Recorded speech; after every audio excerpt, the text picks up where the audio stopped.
네, 안녕하세요. 주님의 마음을 받는 중요한 시간 주마중입니다. 어제도 잘 보내셨죠? 세상에서 어떻게 잘 살아내셨어요? 세상에서 날라오는 불화살들 가운데에서도 우리는 사랑하는 하나님의 자녀임에 우리의 정체성을 확실히 두면 그 어떠한 불화살도 이겨낼 줄 믿습니다.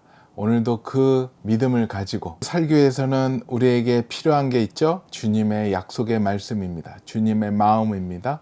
오늘 우리에게 도착한 말씀은 무엇일까요? 오늘의 말씀은 고린도전서 4장 우리 3절 4절 말씀입니다. 고린도전서 4장 3절 4절 말씀입니다. 너희에게나 다른 사람에게나 판단받는 것이 내게는 매우 작은 일이라 나도 나를 판단하지 아니하노니 내가 자책할 아무것도 깨닫지 못하나 이로 말미암아 의롭다함을 얻지 못하노라.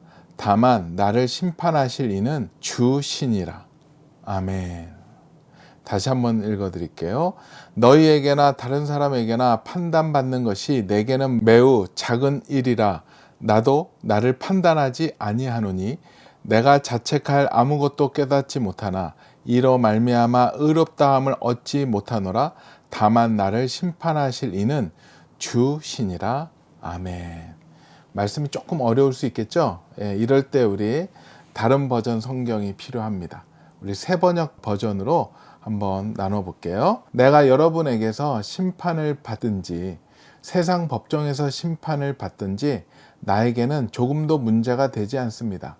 그뿐만 아니라 나도 나 자신을 심판하지 않습니다. 나는 양심에 꺼리는 것이 없습니다. 그러나 이런 일로 내가 의롭게 된 것은 아닙니다. 나를 심판하시는 분은 주님이십니다. 아멘. 쉬운 성경 버전으로 다시 한번 보겠습니다. 나는 여러분에게 판단을 받든지 세상 법정에서 판단을 받든지 전혀 개의치 않습니다. 심지어 나 스스로도 나를 판단하지 않습니다. 나는 양심에 걸리는 것이 조금도 없습니다. 그렇다고 해서 내가 흠이 없다는 말은 아닙니다. 나를 판단하시는 분은 주님이십니다. 아멘. 오늘 이 말씀과 더불어서 같이 볼 또 귀한 책이 있습니다. 인문학을 하나님께 네 번째 이야기입니다. 한재웅 목사님이 이 책을 지으셨고요. 이 땅의 소식과 정보가 하나님 나라의 지혜와 만났을 때 어떻게 변형이 되고 어떻게 받아들일 수 있는지 잘 표현되어 있습니다. 한재웅 목사님은 정말 한국교회의 보배 같은 목사님이십니다. 하나님 나라의 지식과 더불어서 이 땅의 인문학적인 접근도 놀랍게 탁월한 분이기 때문에 인문학을 하나님께 1, 2, 3, 4권이 있는데요.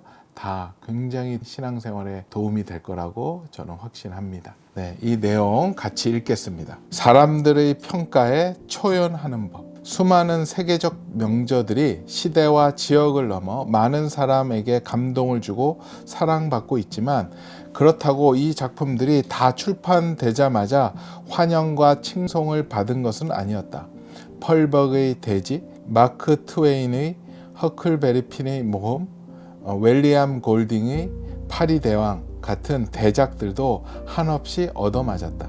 악평은 받은 이유도 다양하다. 어떤 책은 시대를 너무 앞서가서, 어떤 책은 비평가와 사이가 안 좋아서, 어떤 책은 명절을 알아보지 못한 출판사와 언론사의 어리석음 때문에. 비틀즈는 세계 대중음악 사상 가장 위대하고 가장 많은 사랑을 받은 그룹 중 하나다. 그러나 그들은 전문가로부터 시대가 뒤떨어진 음악이라는 악평을 들으며 무려 49번이나 오디션에서 떨어졌다. 사람은 그 누구도 완벽하지 않으며 사람이 만든 작품 또한 완벽하지 않다. 그러기에 당연히 악평이 나올 수밖에 없다. 사람들은 하나님의 아들인 예수님이 베푸시는 이적을 보고도 귀신의 왕을 의지하여 귀신을 쫓아낸다 라고 악평했다. 그뿐만 아니라 예수님은 십자가에서 악평과는 비교할 수 없는 정죄와 저주를 다 받으셨다. 복음을 전하는 바울을 향해 유대인들은 천하를 어지럽게 하는 자라고 악평했다. 바울을 고발한 고발단의 변호사 더둘로는 바울을 송사하며 우리가 보니 이 사람은 전염병 같은 자라 천하에 흩어진 유대인을 다 소요하게 하는 자요 나사렛 이단의 우두머리라 사도행전 24장 5절 말씀이라고 말했다. 이들의 악평이 다 옳은 것인가? 사람들의 평가 앞에 분명 우리는 겸손히 자신을 돌아보아야 한다. 그러나 동시에 초연해야 한다. 우리 삶의 평가는 오직 하나님만이 온전히 하실 수 있다. 너희에게나 다른 사람에게나 판단받는 것이 내게는 매우 작은 일이라. 나도 나를 판단하지 아니하노니 내가 자책할 아무것도 깨닫지 못하나 이로 말미암아 의롭다함을 얻지 못하노라. 다만 나를 심판하실 이는 주시니라. 고린도전서 4장 3절 4절 말씀. 사도 바울은 다른 사람의 판단이 작은 일이라고 이야기한다. 사람들 판단에 연연하지 않는다는 것이다. 하나님의 판단이 중요하다. 사람들이 아무리 영웅이라 하고 성공했다고 칭송해도 하나님이 악한 자로 평가하시면 아무 소용이 없다. 우리를 향한 주님의 평가 기준은 영웅이 되었느냐 성공했느냐가 아니라 주께서 내게 하라고 하신 그 일을 이루며 살았는가다. 아멘. 네, 오늘 이 말씀과 인문학을 하나님께 포에 나오는 글 내용을 보면서 많은 생각을 합니다. 세상이 하는 악평, 평가에 대해서 저도 완전히 자유롭지 못하는 것 같아요.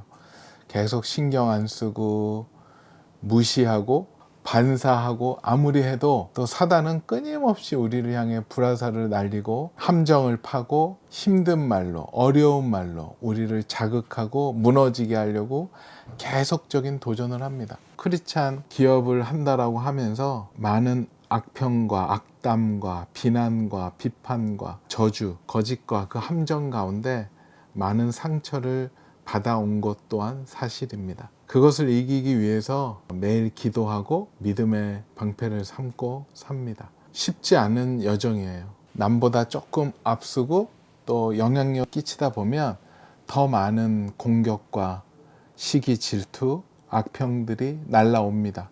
타격감이 있는 비판도 많죠. 하지만 어느 순간서부터 말씀이 깨달아지고 말씀으로 보호받기 시작하면서부터는 굉장히 그 상태가 좋아지기도 했습니다. 주님의 평가에만 집중하게 되고 세상의 어떠한 평가에도 눈이 돌아가지 않고 말씀이 회복되면서 회복을 하게 된 것 같아요. 주님을 따르는 길에 어찌 고난이 없겠냐라고 말씀에 있습니다. 그 고난을 기쁘게 여기고 끝까지 순종하고 버텨내려고 합니다. 저희뿐만 아니라 저희와 또 같이 하는 저자들의 비난과 공격 굉장히 많습니다. 저자들한테 그런 얘기 많이 해요. 하나님의 뜻에 의해서 이 책이 나오게 되면 많은 분들이 좋아할 것이고 격려해 줄 것이고 또 은혜를 받을 것입니다. 하지만 반대편도 같이 따라옵니다. 사단이 싫어하기 때문에. 이게 온전한 길로 가면은 사단은 더 준동하게 됩니다. 우리 저자, 우리 목사님, 선교사님, 사역자를 무너뜨려야 진리를 못 전하기 때문에,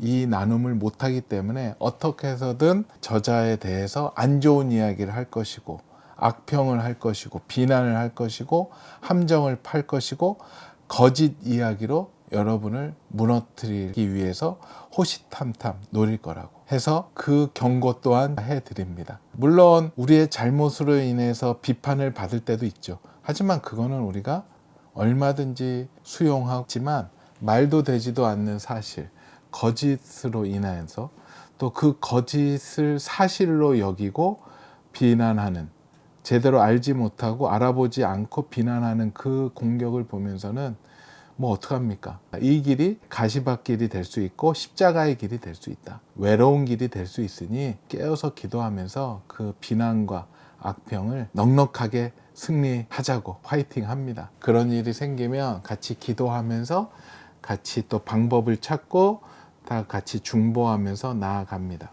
그러던 가운데 최고로 그런 음해를 받았던 우리 저자 한 분이 생각이 나네요. 이름을 말씀드릴 수는 없겠지만 굉장히 유명한 저자고요. 정말로 너무나도 귀한 분입니다. 그분을 향한 음해와 공작, 거의 공작 수준이죠. 정말로 극에 달했었습니다. 그러면서 그분의 책을 또 내고 있는 저희 또한 거기에 같이 비난하고 공격하고 저를 또 공격하고 그러는 것을 보았어요.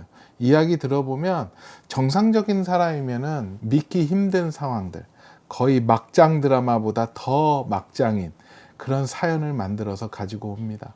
그리고 그것을 소문을 퍼뜨리고 그렇게 합니다. 그런데 세상은 매정하죠. 그렇게 무너지기를 바라는 사람들도 굉장히 많은 것 같아요. 같은 교계에서도. 그것이 아니라고 해줘야 될 사람들조차도 정말 그랬어? 좀 이상하더라. 이런 걸로 같이 맞장구 쳐주고, 그런 얘기가 있다면 확인해보고 기도해보고 기다려봐야 될 텐데 오해하고 공격하고. 그런데 그 저자 그분은 대단하시더라고요. 저도 웬만큼 잘 참는데 그분은 한 단계 더 윗단계예요. 마음도 흐틀림이 없이 주님이 아신다라고 미소 지으시면서 되려 그들을 중보하시더라고요. 그들이 더 이상 안 좋게 되지 않도록, 그걸로 인해서 하나님의 심판이 임하지 않도록 되려 그들의 안전을 위해서 중보하시더라고요. 아마 그 상대방은 모를 겁니다. 전혀 타격감이 없어요. 더 주님 앞으로, 더 말씀 앞으로 들어가더라고요. 그런 사람들로 인해서 그분이 더 단단해지고 더 믿음으로 가게 되더라고요. 그래서 그 책도 나오고 그분이 사역이 점점 커갔죠. 커갈수록 더 많은 공격이 있었죠. 음해도 있었고요. 저를 만나는 다른 분들마다 저한테 이제 넌지시 물어오는 경우가 있을 때 웃으면서 얘기합니다. 그러면 그분과 나도 똑같은 사람이 되는 거니까 나도 그렇게 여겨라 라고 할 정도로. 그리고 상식적으로 생각해 봐라, 이건 말이 안 되는 설정이고 얘기다 라고 했었었죠. 그런데 그렇게 갔는데 저도 옆에서 많이 답답했지만 참 하나님은 대단하신 것 같아요. 그렇게 그 말을 음해하고 공작했던 그 사람에게 큰 일이 벌어지고 말았던 거예요. 이 일과 상관없는 부정, 재정적으로 부정을 했고 여러 가지의 그 문제들이 갑자기 드러나기 시작했어요. 왜냐하면 그 안에 있었던 어느 지체가 그 거짓된 모습을 보다 못해가지고 그것을 일반, 기독교 매체도 아니고 일반 매체에 신고했었던 것 같아요. 그래서 일반의 매체에서 그 단체에 대해서 조사하게 되었고 공중파에서 다루기 시작을 했더라고요. 그렇게 해서 정말로 창피를 당했죠. 굉장히 한때 사회 문제가 됐었었고 그분은 그 단체에서 나가게 되었고 또 그 단체와 또 소송까지 아마 걸린 걸로 알고 있어요. 우리 그분은 끝까지 주님 앞에 있었습니다. 끝까지 말씀 앞에 있었어요. 어떠한 대응도 안 했고 어떠한 변명도 응대도 연락도 안 하시고 그냥 주님만 바라보고 가셨는데 하나님께서 전혀 다른 방향 속에서 그런 모습들을 막 드러내고 저는 보면서 한편 두려운 마음이 생겼어요. 주님이 다 아실 텐데 잘못된 일을 하는 사람 얼마나 주님 앞에 두려운 일을 하는 건데. 성경에 로마서에 이런 말씀이 있잖아요. 내가 어찌하여 내 형제를 비판하느냐? 어찌하여 내 형제를 업신 여기느냐? 우리가 다 하나님의 심판대 앞에 서리라. 기록되었으되 주께서 이르시되 내가 살았노니 모든 무릎이 내게 꿇을 것이요 모든 혀가 하나님께 자백하리라 하였느니라. 이러므로 우리 각 사람이 자기 일을 하나님께 짓고 하리라. 로마서 14장 10절서부터 12절까지 말씀입니다. 모든 혀가 하나님께 자백한다라고 했습니다. 그때는 거짓말할 수도 없습니다. 나의 악행들, 악담들, 악평들, 하나님께 원망했던 것들이 그냥 바로 자동으로 재생된다라는 거 아닙니까? 하나님 앞에 내 혀가 자백한다라는 거. 그리고 그게 남을 통해서 보고하는 것이 아니라 하나님께 우리 각자가 자기 일을 짓고 한다라는 거. 얼마나 두렵고 무서운 일입니까? 그 말씀이 성경에 이렇게 뻐젓이 있는데도 끊임없이 남을 평가하고 악평하고 판단하고 그런 우를 범하고 있는 우리 모습도 있는 건 아닌지 오늘 한번 돌아봤으면 좋겠습니다. 그러면서 또 그런 악평과 평가를 받더라도 하나도 흔들리지 마십시오. 우리를 평가하실 분은 주님이십니다. 주님의 평가가 최종 평가입니다. 여러분들 세상에서 그런 공격을 받을 때, 주변에서, 교회에서 그런 악평을 받을 때 흔들리지 마십시오. 그때일수록 하나님 앞에 가시고 말씀만 붙잡으십시오. 저도 우리 저자 그분을 통해서 정말로 많이 배웠습니다. 와, 여기까지? 이렇게까지? 예, 하나님은 기다리시지만 잠잠하지 않습니다. 언젠가 하나님께서 드러내실 것이고, 만약에 우리가 살아있을 때 드러내지 않았더라도 로마서 14장에는 우리가 죽어서 어떻게 된다라는 것이 다 나와 있습니다. 이 말씀 앞에 두렵고 떨리는 마음으로 나아가서 악평에 흔들리지 않고 또 우리가 악평하지 않는 하나님의 백성들 되었으면 좋겠습니다. 말씀 한번 마지막으로 더 읽어드릴게요. 너희에게나 다른 사람에게나 판단받는 것이 내게는 매우 작은 일이라. 나도 나를 판단하지 아니하노니 내가 자책할 아무것도 깨닫지 못하나 이로 말미암아 의롭다함을 얻지 못하노라. 다만 나를 심판하실 이는 주시니라. 아멘. 주님 감사합니다. 주님 감사합니다. 정말로 두려운 마음으로 주님 앞에 나아갑니다. 솔직히 악평 듣는 것보다 어쩔 때는 내가 더 악평하고 험담할 때가 너무 많습니다. 오 주님, 주님 앞에 내 혀가 자복한다고 했고 내가 직접 주님 앞에 고백한다라고 했습니다. 오 두렵습니다. 그 잘못 가운데 들어가지 않게 허락하여 주시옵소서. 악평, 악담, 비난이 내 입에서 온전히 사라지게 허락하여 주시옵소서. 주변의 오해와 또 악평과 악담, 비난이 이어질 때 주님 흔들리지 않고 마음을 잡고 오직 주님 앞에 나아가기 원합니다. 말씀을 붙잡기를 원합니다. 우리를 평가하실 이는 주님이십니다. 어떤 누구도 나를 정죄할 수 없으며 오직 여호와 하나님만이 나를 평가하실 수 있음을 고백합니다. 오 주님, 주님 앞에 엎드립니다. 주님 함께하여 주시고 힘 주시고 위로하여 주시고 도와 주시옵소서. 만왕의 왕이신 나의 구주 예수 그리스도의 이름으로 기도합니다. 아멘. 네, 그래요. 주변의 평가들 또 악평들 신경 쓰지 말자고요. 반사하고 무시하고 우리는 오로지 주님께로만 말씀으로만 나아가서 하나님께 칭찬받는 하나님의 사람들 되었으면 좋겠습니다. 우리 주마중 식구들도 같이 갔으면 좋겠습니다. 오늘도 블레싱.